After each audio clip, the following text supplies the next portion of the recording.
and welcome to today's DataVox webinar, How to Manage a Fully Remote Team, presented by Lifesize. My name is Jessica, and I will be your moderator today.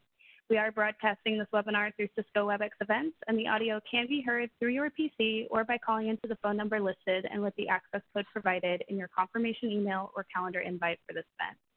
Today's webinar is being recorded on behalf of DataVox, and participation in this event indicates your consent to being included in that recording. All attendees will receive an email with a link to the completed recording 24 to 48 hours post-event. If you have questions for the presenters at any time, you may submit those questions via the Q&A feature to the bottom right of your screen. This should already be turned on. Simply click Q&A and a text box will appear. Our panel will be responding to these questions throughout the presentation via text and will respond verbally at the conclusion of the presentation. If you are in need of support or have a question not pertaining to today's topic, please utilize the chat feature and I will be happy to assist you. This feature is separate from the Q&A feature and can be turned on by clicking the chat bubble in the lower center of your screen. Now that we have reviewed the features of this webinar, we would like to start off today's presentation with a few words from our VP of Audiovisual Solutions at DataVox, John Layton. John, the floor is yours. Thank you, Jessica. Appreciate the introduction. I want to say thank you to everybody for joining us today, and I also want to sincerely thank our partner Lifesize for joining us and putting on the presentation. I'll briefly introduce the Lifesize team that's joined us today.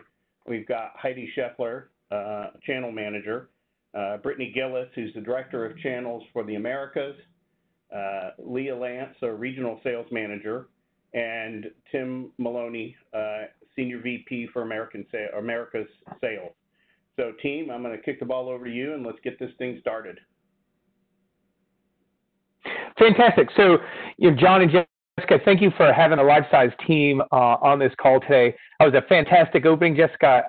The small print verbiage that you just said, that's world class. So I hope I can even live up to that opening. Thank you for all of you for joining. So we understand this is an unprecedented time around the world, and specifically here in the U.S. as our employees have been moved from a boxed, four-walled environment to working from home, and that presents its unique challenges.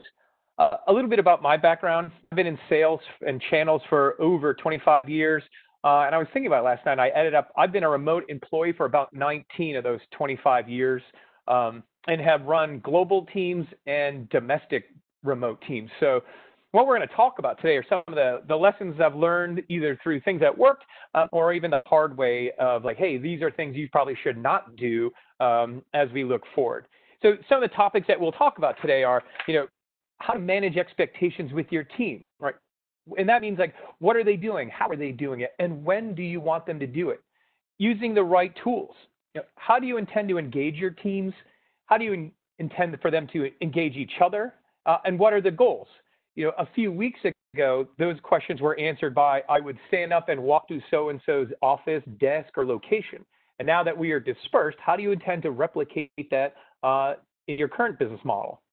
Creating that video first based culture.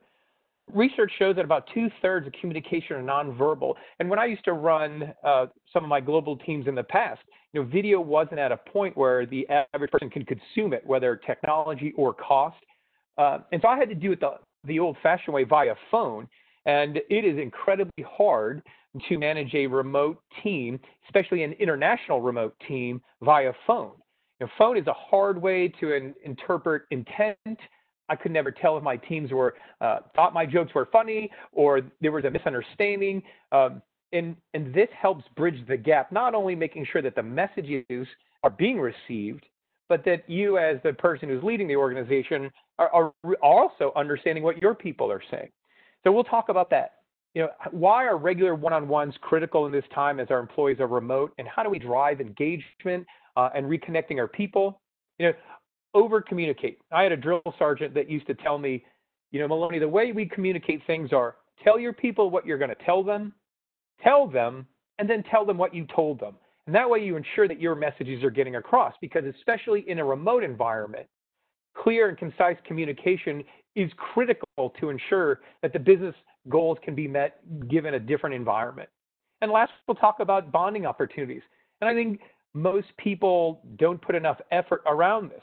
if you think about the energy and effort you placed in your teams, whether it was celebrating a victory, a birthday, highlighting a successful week, are you replicating that in a remote environment? And so those are the things we'll talk about. So how do you switch to the next stage? Well, how do we set clear expectations? And before we get into this, I think it's critical that everybody take a step back and really think about what has changed dynamically in all of our lives. Work-life balance has always been a struggle for my teams, myself, teams I've been on. I'm fortunate to work with a lot of type A-driven people that really want to be the best. And before this work from home, it was a challenge to find that balance between work and life. But now, all of a sudden, that has been brought to the forefront, and those two worlds are crashing into each other. The challenge I had before of work-life balance is only exacerbated by the fact that everybody in my house now is home. Right? We run school upstairs every day for my little boy, and trying to find that balance is really hard. So making sure as managers, it's incumbent upon us to provide that plan. How will we manage this? How will we train our people on this new environment? But a heavy dose of common sense that the challenges that you are all facing are absolutely being faced by our teammates who may all be in different environments.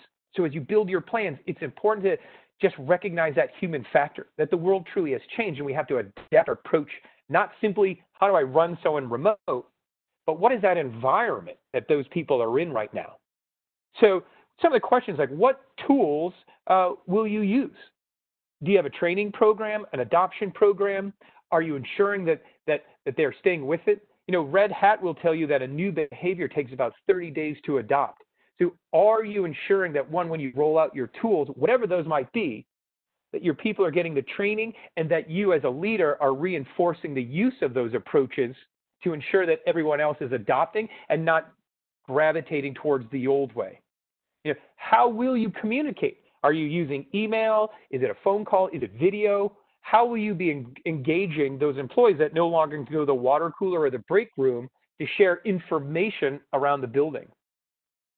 Number 3 and 4 are related. And let's talk about number 4 for a minute. Usually those things have fixed dates. So ensuring that your team knows when those have to be done is still critical. But number 3, back to now people are working from home and managing a lot of different priorities. As a leader, how are you going to run that team? So are we going to deter, some of the questions are you running a 9-to-5 program? And I'm just going to run the same program that I ran when people came to the office, and I'm just going to, our company will run 9 to 5 every day, and we're just going to try to treat this as people are remote. Or are you going to say, I actually don't care how you do it, it just has to get done. I'm not here to tell you which way is better. I think it's a culture, it's the company that you have, the environment that you created. But for me and my teams, we set the expectation of, I understand the environment that we're in. I need my people to work in the hours that their customers are working. So our customers are in businesses.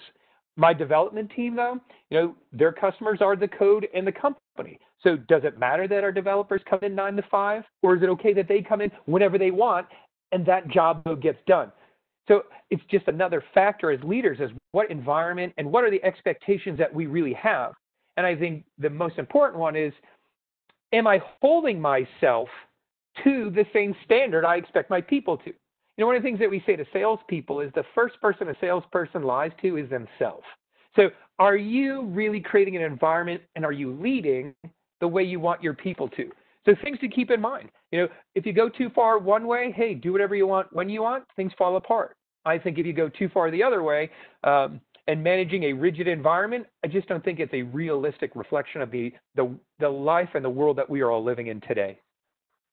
So choosing the right tools, and that comes down to what do you place value on as your company? Is it speed versus security? Is it done well versus quickly? Do you have the solution in place to enable your people to be successful in the role that they're in? How do you stay in constant contact with your folks? Now more than ever, not only from an efficiency and production, but as a human factor, are you being proactive? If you read mission statements from companies, most will talk about the value of their people and how amazing they are. And I'm really fortunate that I work with the very best people in the business. In fact, one of my goals on my team is to ensure that everyone around me is smarter than I am and that everybody on my team is better than I am. But I still have to communicate with them, and I have to make sure that I'm giving them the tools that they want, that support the goals. I think the old paradigm used to say, talk to everyone the same way. And the new paradigm is talk to your teammates and your customers in the format that they want to be communicated with. Now, an example, I am a little older than most of the team. I think I had my first job maybe before some of my teammates on this call ever even got to school. I won't mention any names, Heidi, but I probably bring a different background. And I'm an email person. I used to like email. I learned how to use video, but my team uses chat. So my workforce grew up communicating in instant messenger. And that required a pivot for me to go use something I like. I don't communicate this way, but it's not about me. It's about equipping my team and addressing their concerns in a format that they want. So we use chat a lot. Now, there are other tools, for our customers in a call center environment.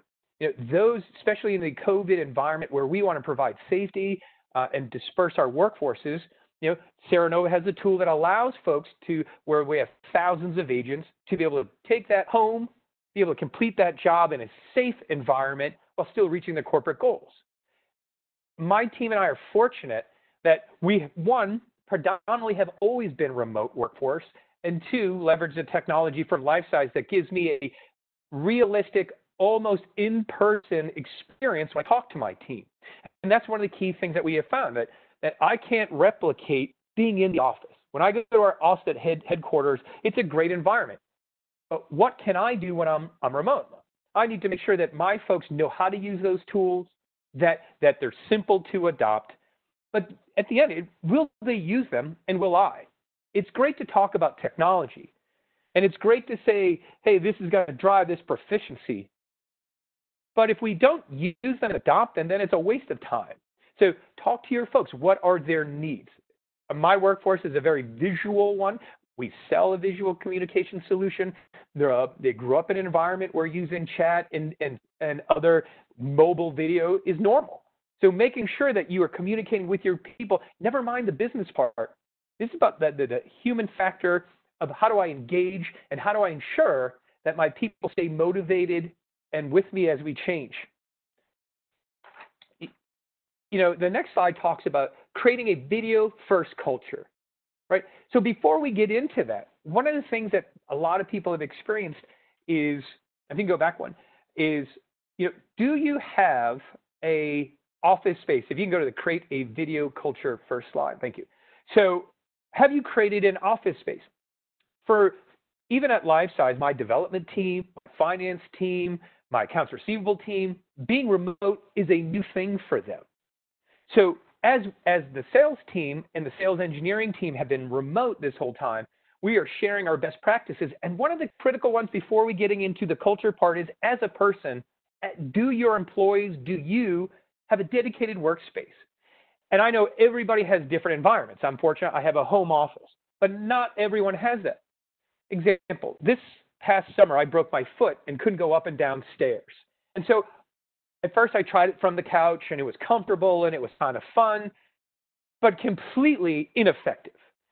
Yeah, I find that my teams need a little bit of separation. While work lives have careened into each other, people need a space. I need a personal space where I can go to, where I can take off my family hat for a second and really focus on work. So some of the, I had to make sure that my office during the day is dad's space to work, and my family largely does not come in here. Now, you may not have that. You may just have no space. You may say, Tim, I don't have a dedicated workspace. That's all right. The key here is, where will you consistently go as your new home? Do you have good lighting? Do you have space to do work? Do you have power? Are your key tools, your phone, your laptop, are they plugged in, and does it really work for your environment? And I know this sounds silly. I think I've seen people take calls from couches and chairs, and I just don't believe that is sustainable. It is fun to do, but after a while, you can get behind the curve and start to believe that, hey, remote doesn't work for me, when in fact, taking a moment to really carve out a space, because it's a mental thing, right? The body follows the head. And if I create a mentally specific work environment space for me in my house, then I know that when I get to that place, that it's work. And that when I leave that space, the important part here when we're working from home is being able to put ourselves in a position, your teammates in a position where they can leave work behind and go and re-engage their lives. Because we're talking about the long-term impact of this work from home environment for a lot of new people. And if you think about it, what is your decompression before, or your team's decompression? After work, I got in the car and I drove home, and sometimes I was frustrated with traffic, but it still provided me time to transition from Tim Maloney, executive at work, to Tim Maloney, father, husband, friend.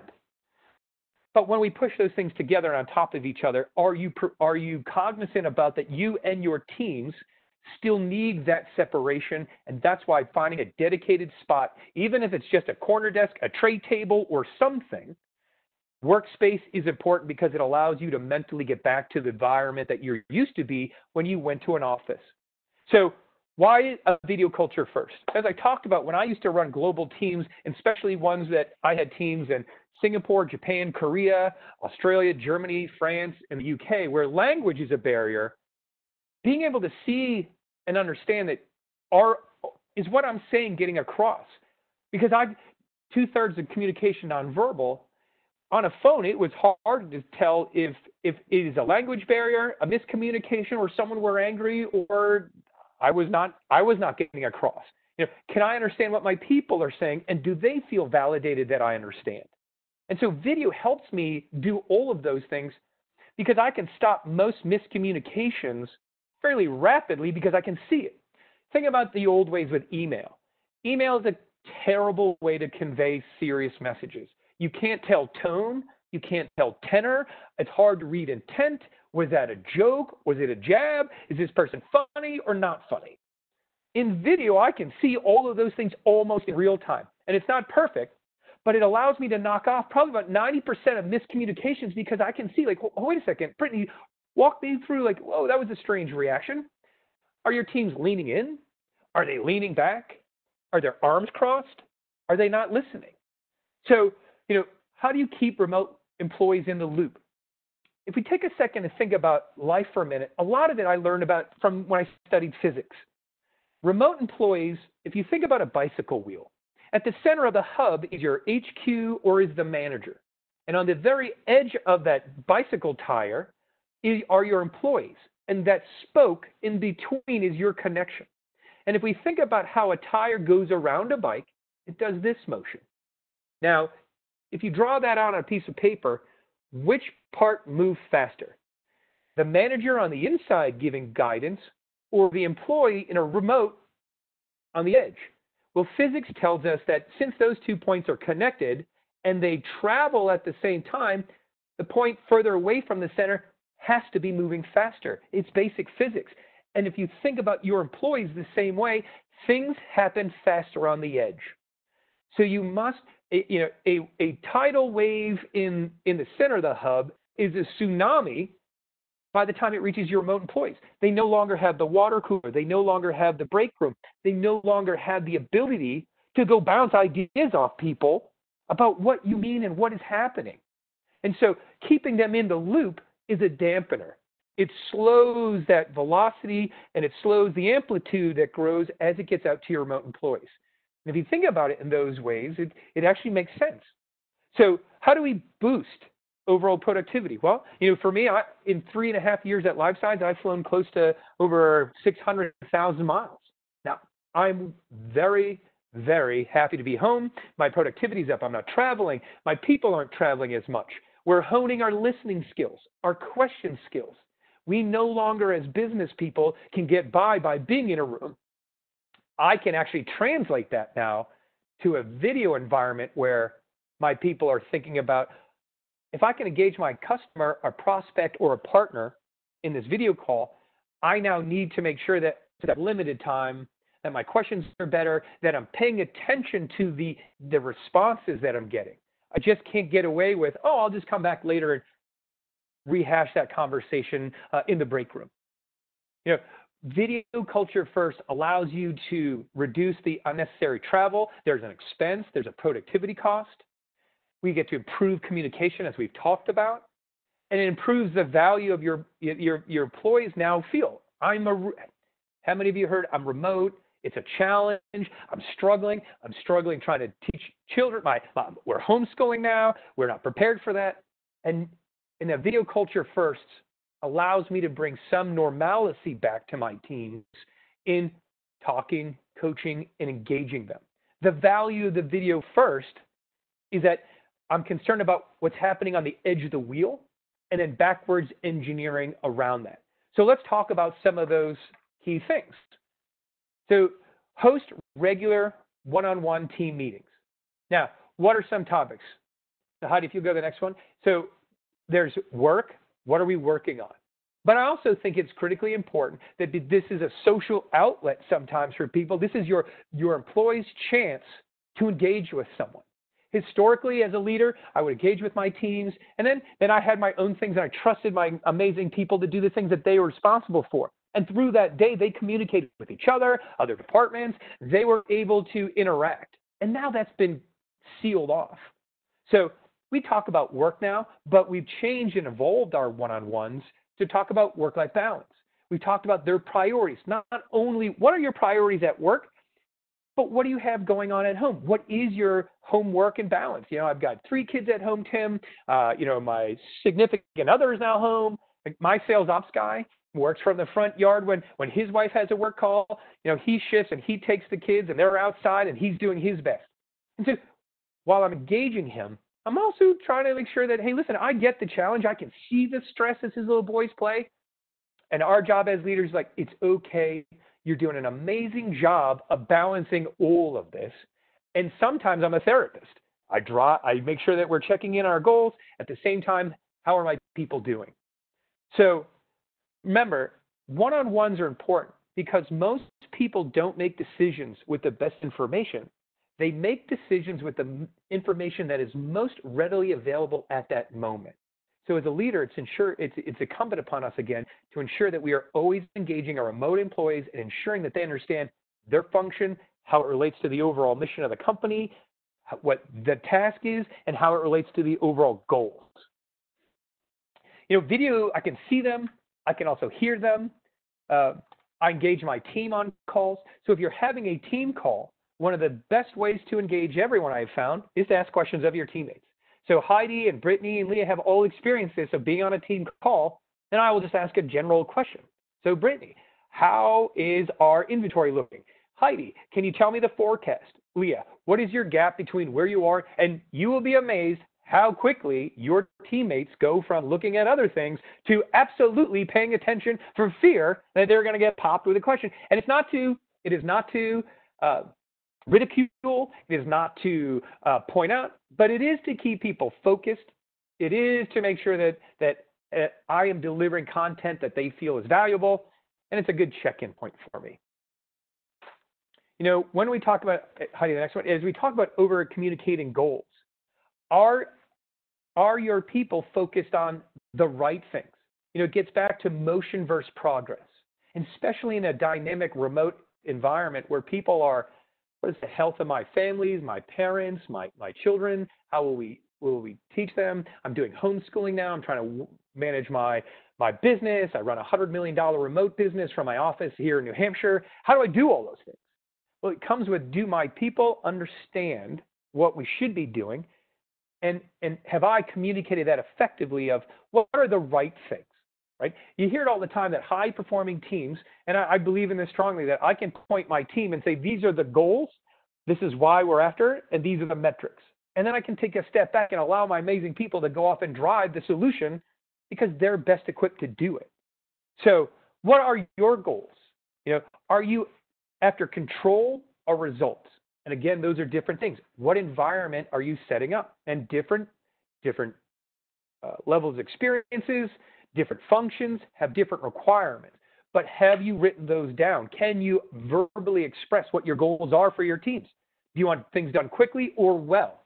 Do your people know the difference between what we're saying now? Because remember, when we hang up, they're on their own. We don't have the ability of people to walk around the office. So are you enabling them through your communication and how you're doing it and what you're saying that they truly understand what's happening. And what are your expectations? And certainly in a remote environment, why is this important? It's easy as leaders to say, hey, we need you to do this, but it's better to say, I need you to do this because of these reasons. That way, I provide my people maximum flexibility to achieve success. I may say, I want you to go A, B, C, because D is the answer. And my people may come back to me and say, boss, is it all right if I go D, go E, F, and then D if I get to the answer? And that's absolutely what we're after. So are you looking for a 9-to-5, 40-hour work week? That may be an acceptable answer. Do your people know? I try to hold my people to a realistic expectation of, I need you to work when our customers are working. I need you to be available for amazing partners. But I also understand that we have, take a minute. This is also an amazing time for all of us. I have enjoyed more time with my family and my little boy. Encourage your people. Be humans. Take 10 minutes. Take your dog out. Take 15 minutes. Go out and enjoy the day. But make sure as leaders you also make that work-life balance, because working from home, you can also get in the trap of, I got up, I didn't shower, I rolled right to my workspace, and then I worked through breakfast, and I was so effective, and I worked through lunch, and I work, and I don't stop. And that's the other trap of when you're alone, don't work through lunch. We all had business lunches. We've all gone to lunches at work with coworkers. Are you doing any of those things now? And why not? Have a lunch meeting with one of your people. Make sure that your people are still communicating with other departments and try to replicate some of those activities. Do all the departments understand your goals? Have you taken the time to be proactive and be responsible to ensure that my finance, my marketing team, my channel team, and my sales team understand what each function is doing and where we're headed? And lastly, I think offer bonding opportunities. People are remote. They're desperate for reconnection of their people. If you have run a good team, they miss each other. One of the things that we look for in my teams are not expectation that they will be best friends, but they will be respectful and enjoy working with each other. That I'm proud that my people want to work together, want to be together. So are we creating that environment? Because as leaders, it's esprit de corps. The feeling that I belong to something that's more important than myself.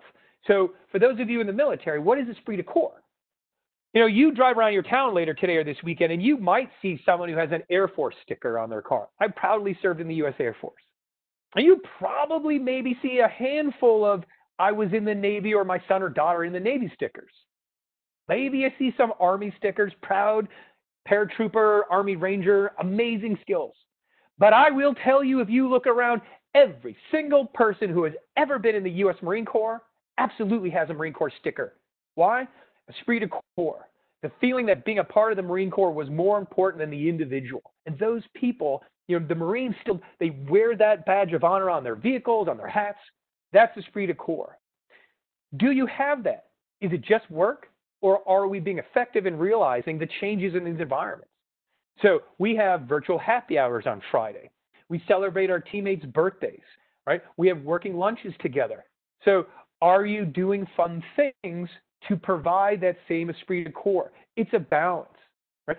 As people shift either permanently to a home-based environment, as they go back to the office, that may change again. But today, we have a large, disparate workforce who's probably never been remote before, is still trying to figure out how I manage this, how I even do this. So to recap, what are your goals? What tools are you providing and why? How are you communicating to your people and how often? Recognize that remote employees have challenges. Things happen faster on the edge. A drop in a puddle in the center of the headquarters or your manager is a giant wave potentially when it hits your remote employees if you haven't backfilled. Do they understand what they should be working on? What are your expectations for how they do things and what they do? How often are you communicating those activities? How are you addressing communication? Lifesize provides video. We use it so I can see and as best as I can ensure that my message is either A, being received, or that I am understanding what my people are telling me, and that provides me as a leader the opportunity to engage if I don't understand. And then last is the human factor. Are you still working on your esprit de corps? Are you investing in your culture, and are you investing in your people? I have found that my team has been amazing through this whole experience, and they have gone off and embraced this challenge and are helping other people. And that's when you know you kind of have it right. When you're in the, your most junior person on your team is capable of explaining what they're doing, why they're doing, but also can help others transition in this environment, you know you've got something. So while we talked about video and we've talked about workforce, I just would say that Brittany, Heidi, Leah, myself, we are available to all of you to either answer questions about, the technology, but even more than that, like running a remote team. So you can reach out to me personally, directly. You can reach out to anyone on the Lifesize staff. If like, Tim, I have these questions. How did you solve these? How did you overcome this problem? Or I was thinking about this. I'd be happy to share with you all my train wrecks because I've learned a lot after 20 years of doing this. And, a lot of those experiences are like, hey, don't do this one. All right? Don't try to get your whole team on one call if you have people in Japan and Germany and yourself. Somebody's going to be up at 1 in the morning. Being cognizant of those little things make a difference. So thank you for the opportunity. Awesome. Thank you, Tim. That was great. And what I want to do is kind of just do a high-level overview of the tools that Lifesize offers to you and to your workforce to enable them to be able to collaborate and connect. So we'll talk about some of the features here with the Lifesize Cloud service that we offer. So we definitely want to touch on security. I know that's something that we're seeing a lot today is we want to enable our users to be able to feel confident and comfortable with communicating, but we also want to make sure that our calls are encrypted, secure, and we have control over those meetings. So one thing I want to talk about is that we are encrypted by default. We do not have kind of an option to turn off or on encryption. It is not an option. So we use a very well-supported open source technology called WebRTC that really requires encryption, making that security and privacy a very top priority. We use things like one-time meetings, passcodes, moderator controls that allows you guys to lock meetings, to remove participants. So you have those additional layers that allow you to, again, have a more secure meeting and more control over the meetings that you guys are having. Some things that we offer are recording and sharing, being able to broadcast events up to 10,000 concurrent viewers if you'd like, and then record any of those online meetings from any device. So that really helps you guys to reach the masses, and not just internally. This is a great tool to use to communicate with your current business partners or clients or customers that you're dealing with. Being able to also integrate within your current work environment, like using Microsoft Teams and Office 365. That seamless integration fits really nicely within your current workflow, allowing you to continue using your existing tools and collaboration, options and platforms that you're using today in your current environment. Being able to do single sign-on, which is just easy to connect and pull up your Lifesize, platform or application, if you will, and then obviously click to call directory. I think this is the easiest way to communicate. When you're on a smartphone, I may know my mom's cell phone number and my husband's cell phone number, but when I'm talking on a video call, if I want to call Tim or Heidi or Brittany, I simply go to my directory, they're listed there, and I can click and call. So it makes it just extremely easy to not have to memorize extensions or IP addresses or anything like that. And then Heidi's going to go to the next one. So within our cloud service, we also tie in our hardware platform. So these are great for any sort of meeting room environment, from small to large. So as you see here, we've got the 300, 500, 700, and even an 800 for kind of those large auditorium styles. But one thing I want to talk about is this is a true 4K video collaboration platform. So being able to present in 4K and have video in 4K is really going to offer you the highest quality video experience that you can imagine. Now, I'm sure some of you are thinking, 4K, whoa, I may have some sort of home internet set up and I have a webcam of sorts, and that's okay. With Lifesize, we're able to scale down to a resolution that works within your connection while not, impacting anybody else on the environment. So as you can see, actually all of us are connected right now through working from home, using a webcam, if you will, or an embedded camera on your laptop. We do support full mobile devices from Android to Apple to iOS, so being able to connect those remote users. And then I get it, we're all working from home typically in this time right now, but when we kind of go back to hopefully some sort of normal environment, we can have these kind of shared spaces to use and basically enable those spaces with our hardware devices. Now, our 500 and 300 are actually quite popular to put into your own home office. I think we all on this Lifesize call own an Icon system in our own home office here, but they're great to put in a home office, an executive office. So they're small, they're easy to set up, and great to still be able to have that 4K video experience. So yeah, so Lifesize, being able to offer both the hardware and software service from one vendor, from Lifesize, I think provides a real turnkey solution for you. We're able to help enable your workforce very quickly and easily with just the services that we provide from any of those types of mobile devices, and help you continue to communicate and collaborate or even improve upon your current collaboration platform within your company. So I think right now we're going to open it up to some Q&A, and I think we have some questions rolling in, so we'll definitely address those. So John, how do you want to do this? You want to ask us some questions and we'll fire off some answers? Yeah, thank you, Brittany. Thank you, Tim. I'll take that. As a reminder, right, you can use the Q&A window to submit questions that you might have, and Lifesize is offering an Amazon gift card to those that do submit a question, so please bear that in mind. So, Tim, first question over to you. First question was about how do you talk to your employees, or how do you talk your employees into turning on their cameras?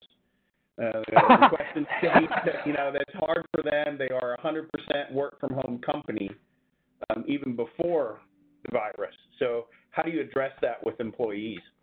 Sure. So the first off is I don't know if you can even see my face through the shine on my head, but I can absolutely understand the challenge of turning on your camera. But, the end of the day is it is something that has to happen. I mean, all jokes aside, that without the video, it eliminates all the value that we just talked about. I need to be able to see my people. So one of those things, John, is we just set the expectation of like, hey, listen, whatever the environment is, it is okay, because almost everyone will be in the same boat, right? If everything is the same, then no one is special in with regards of, oh, my background and my home environment is different. Hi, Tim, I'm so sorry to interrupt. I think some of the attendees are mentioning that your audio is off for them. Not sure if you want to try and reconnect there. How is that? And I apologize, you no guys. Problem. We can hear him just fine on the panelist side. So we'll just, if we can move on to the next question, John, and then Tim and I can review the audio and make sure it's working for him. Yeah, I'll follow up a little bit on Tim's answer there and kind of restate, and because we have the same thing when I do my team meetings. That's one of the things I just request everybody has their camera on, and it's important. Like Tim said, it's just like having a phone call if you don't have the video on. So we just ask that, and we set the expectation that look, that everybody's situation's unique.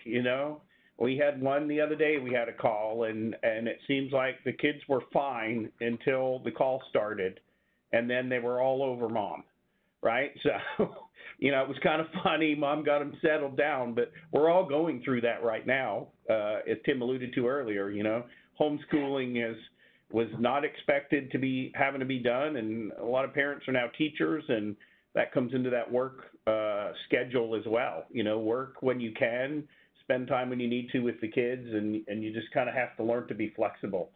That's right, John. And the other thing is, as leaders, I can see when my people are starting to have a hard time. Back to my sales ops person, who's amazing, and when he has to take that call, and he's out in the front yard on his steps trying to manage 2 little boys under 3, I can see when he is beginning to crack. I can see when he changes from loving father to desperate professional who is losing the balance fight. And my job is to say something like, hey, it's all right, James. James, do you want to call me back? Do you want to postpone this? Or something like, hey, it's all right. Enjoy the moment with your children. That's how you will get people to keep those cameras on, when you recognize and provide a little levity and say, it's okay. Right? So that the reason people want to turn that on is I don't want you to see where I'm at or what's happening. Tim, I don't think they can hear you still. Okay. Okay. So I'll Sorry. rephrase what Tim was saying, right? Just the importance of using that camera. Let us see what's going on. It helps almost humanize the situation, right? And I also think I'll come back to one other thing that I found working with my team remotely is that it really helps to, the work balance, the schedule. Everybody's in an adaptive mode, right? Depending upon what the customers you're serving may dictate what time you need to work. But if you've got a more flexible schedule, or you have a call and your day starts at 7 a.m. or 8 a.m., whatever that time is, we encourage our team, look, you need to get up, take a shower, normal routine, just like you're going to work, and then go sit down in that space, wherever that is in your house that you're working from, and start your day.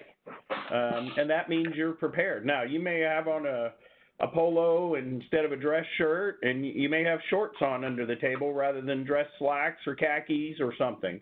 But get yourself in that mode so that you're in a work mode. And that helps everybody in the house, quite frankly, realize that mom and dad are working right now, right? We can play with them as I used to tell my kids when they were growing up, look, when daddy's at work, you can call me if somebody's bleeding. Otherwise, daddy's at work. So trying to maintain that and understanding that. So moving on to the next question there was a question about their challenge has always been providing equipment to remote workers, right? And a lot of companies are facing that now. Some of our employees have computers at home, some don't. And maybe their organization isn't a laptop-based organization. So, do you supply extra headsets and monitors to people? I can speak for DataVox and what we did. We adopted several years ago as part of our disaster recovery protocol that we mandated that everybody use a laptop, even if they normally work in the office. So we've got docking station, a laptop that allows our workforce to be mobile at all times, and that's just part of our business continuity plan. To that end, we have allowed workers to take displays from home, and of course our IT department has tracked all that. We've got all the inventory. We know who's taken what home to use during this time, and then we'll just track it and make sure that we get it back. And some employees need better video cameras or they need a headset. We've done the same thing there to provide those. So definitely challenging times with the technology, especially if that's not your normal mode of operation. But I think it all comes down to just tracking it and being clear and setting expectations with your employees that, you're expected to bring all this stuff back when we return to a normal pre-COVID mode of operation. So that's that one. Okay. Thanks. I disconnected and reconnected, so we'll see if that helps. Okay. Let's see. Tim, you got any thoughts on that last one? Did you hear my answer? I apologize, John. I disconnected and was trying to fix my audio. Got it. No worries. So one question came about, this is a good question. So how do we monitor and enforce HR policies in video calls? Yeah, I think it's a good one, right? I mean, for people new to this environment, it always helps to have either a moderator or the manager or the leader or identified person review what those functions are and what are the expectations. It is easy to say that up front, right? Is there a scribe on the call? What are the rules of the road, right? So as we begin the calls, like we want to keep these professional. We want to make sure that we are addressing people in an effective but professional manner. As best we can, we'd like you to be in a workspace environment that is acceptable to everyone. But I think, in that specific question is what are those functions that you're looking to adhere to? I think overly communicating them. And then if something happens, I think you just take that on the sidebar and address with that individual and remind people.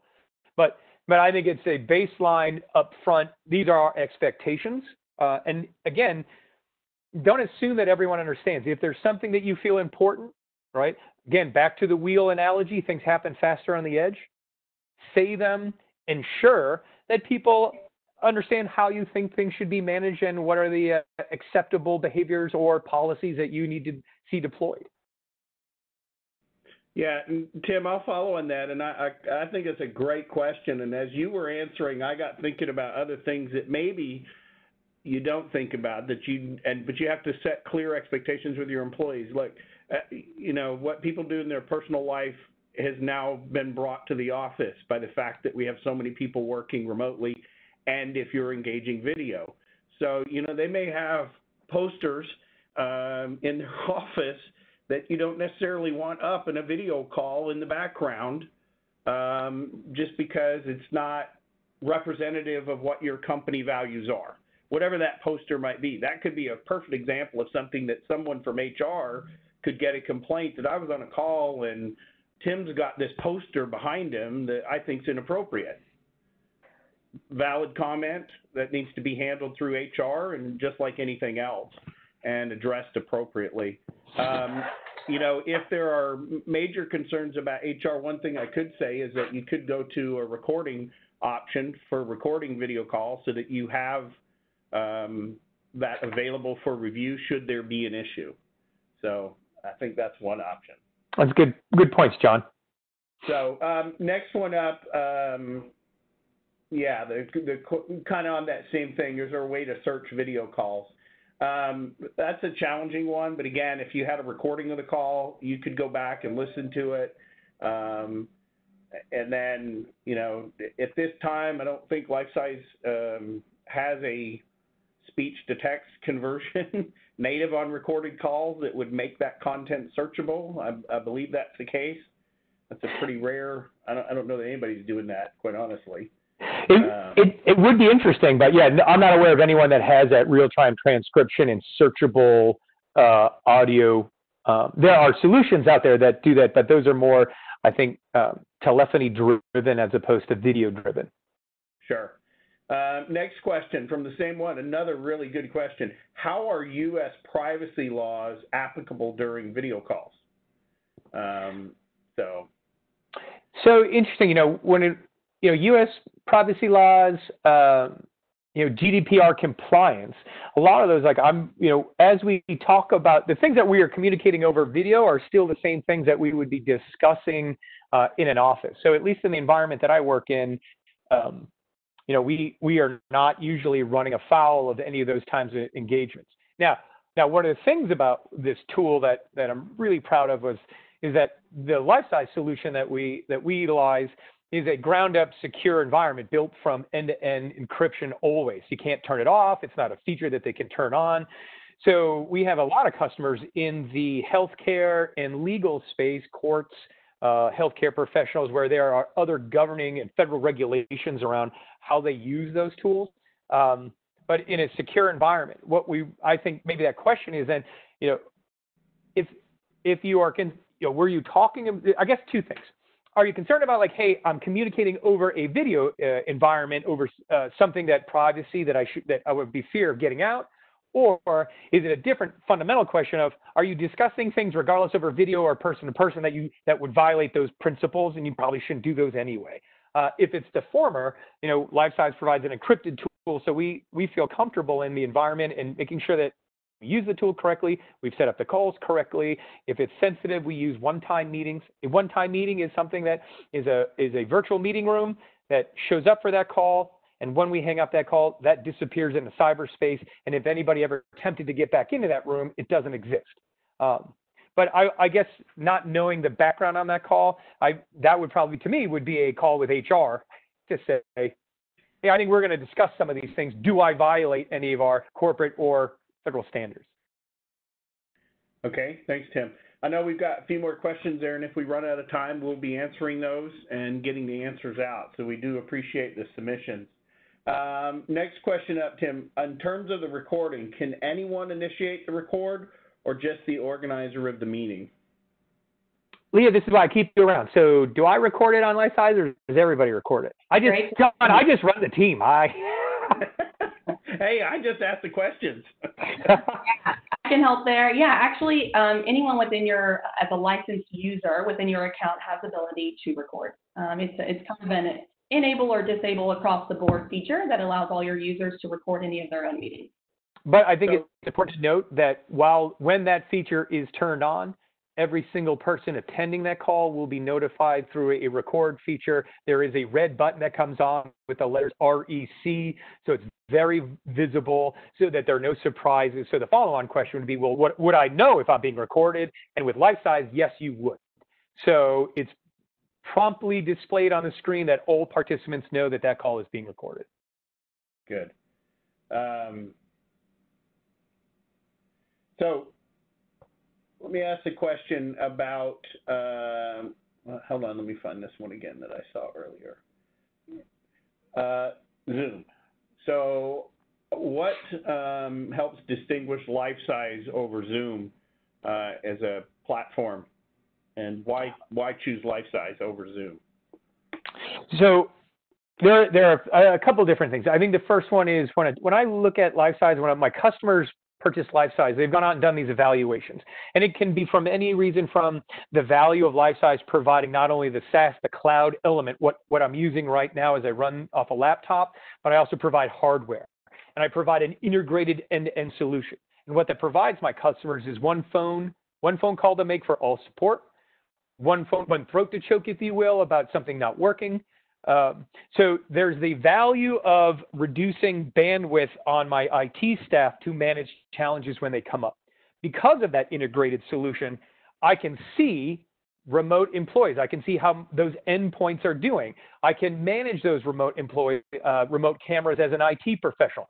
I no longer have to. We have a customer, a big partner of ours, whose IT department has to walk through every conference room every morning to reestablish those rooms as people come in and out and unplug, this controller or that type of controller, rip out that webcam. Maybe the iPad got moved and we can find the controller.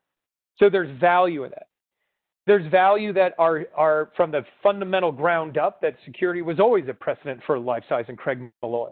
That, Lifesize was the first company to HD, Lifesize was the first company to 4K, but regardless of those hardware migration and first evolutions, that the security was always first and foremost. I don't have any developers in China. I don't have any plans to. This is I think those are important things right now. And then at the end of the day, I think it's also the people, right? I am fortunate that my solution is supported by 4,000 partners around the world. That my independent business partners, when they represent Lifesize, have also decided through all the options available to their own business that they feel the strongest and most secure recommending Lifesize due to ease of use. Because as I've talked about it, if it's not simple, none of this matters. I can provide you a tool that will make your people 1,000% more effective, but if they can't use it, they don't know how, and then quickly they don't, then what does it matter? Lifesize, my 7-year-old can actually make calls. My director of worldwide channels, David Schaefer, my little 9-year-old thinks that David is his best friend. My son calls David a lot. He was easily trained on the tool. So, by the way, I don't know if that's a win or not, but that happened. So ease of use, security on all the time. Where was this developed, and who do I call to for support? And when I say support, I mean not only Lifesize proper, John, but folks like DataVox. That my business strategy has always been, I listen to my partner network because there are more of them, they are closer to my customers, and I have this 5,000 distributed business partner ecosystem. Because remember, DataVox is my partner, not my franchise. So the value that I get before I ever even bring something to the market, John, is that I have 5,000 independent business owners asking me questions and challenging me to be the very best, so that our customers get to experience a world-class solution, because before anything gets to them, it's a Lifesize thought, a business partner review, and then finally it gets to the customer. So ease of use, integrated end-to-end solution, security on all the time. I don't have anybody, development staff in China, and I think those are important things right now, given what we are seeing around the world. Okay. Appreciate that, Tim. Thank you. So there's one follow-up question to the recording piece, and that was a question about security risk to that. So when a meeting is recorded, I guess if you, just for point of clarification, so we've got a meeting and maybe there's 3 Lifesize people, 2 DataVox people, and some guests that are attending. Can the guests initiate the recording? And then if so, how is the recording retrieved and distributed? Can a guest just go get a recording? How is that handled? So guests are not allowed to record. As a guest user, you're able to simply join that meeting, no download required, just through a web browser, click and join. Okay. Super simple, right? As far as any sort of recording capability or live streaming capability, the guest user does not have that. They have no administrative rights on that side. Any user that has a Lifesize license can record, and then it is auto-archived. So we archive those meetings for you. We work with Amazon Web Services. So AWS is where our, where we serve, or where our servers are, our services reside on, and we're able to retrieve those videos just by simply downloading them. But as far as downloading them, again, only the Lifesize users within your internal network can do that. And then you're able to distribute those a couple of different ways. You can send out a link. You can make that a public shareable link for those guest users or anybody to watch. Or you can keep it private and not allow anybody outside of your network to view that recording. So you have control over those recordings. We store them for you within AWS, but guest users are not able to record, and they don't have access to recordings unless you give it to them. Okay, great. I think that clarified the question there. Thank you very much. So I think I'm going to turn it back over to Jessica. That's all the time we have today for Q&A. So Jessica, back over to you. Thank you so much, John. Thank you, guys. And just to let you know, all unanswered questions we will follow up with after the event, whether by email or other measures. Sorry. Anyways, thank you so much for joining today's webinar. As a reminder, the recording link for today's session will be emailed to all attendees 24 to 48 hours post-event. If you did enjoy today's session and would like to hear more, we do offer new webinars weekly. Please check our DataVox website for more information on upcoming sessions. As always, we would love to hear your feedback on our events. Once this webinar has ended, you will be redirected to a survey page. If you could please take a moment to complete the survey before closing out your browser, we would greatly appreciate it. That concludes our session for today. Thank you again to the Lifesize team for a great presentation, and thank you all for joining us. Have a great rest of your day. Thank you, everyone. Thank you.